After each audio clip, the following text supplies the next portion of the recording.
টঙ্গীতে বস্তি উচ্ছেদের প্রতিবাদে বিক্ষোভ মিছিল। তথ্য ভিডিওচিত্রে গাজীপুর টঙ্গী থেকে আমাদের প্রতিনিধি মোহাম্মদ নুরুজ্জামান শেখ। টঙ্গীতে বস্তি উচ্ছেদের প্রতিবাদে বিক্ষোভ মিছিল করেছে বস্তিবাসী। গাজীপুর মহানগর টঙ্গী পূর্ব থানাধীন ৫৬ নম্বর ওয়ার্ড কোঅপারেটিভ ব্যাংক মাঠ বস্তি এলাকায় বসবাসরত সাধারণ বস্তিবাসীদের ঘর কোনো প্রকার নোটিশ ছাড়াই ভাঙচুর করা হচ্ছে।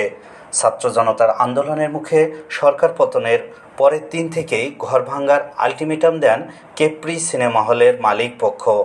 তাদের দাবি, তাদের নিজস্ব জমির উপরে গড়ে তোলা হচ্ছে এই বস্তি। এদিকে বস্তিবাসীরা দাবি করছে স্বাধীনতার পর থেকেই তারা এখানে বসবাস করে আসছে, তাদের উচ্ছেদ করলে পুনর্বাসন দিয়েই উচ্ছেদ করতে হবে। এই নিয়ে আজ সকালে তর্ক বিতর্ক হলে বস্তিবাসীরা টঙ্গী পুবাইল মহাসড়কে বিক্ষোভ মিছিল করে ও বিভিন্ন স্লোগান দেন। এদিকে বেশ কিছু ঘর উচ্ছেদ করা হয়েছে।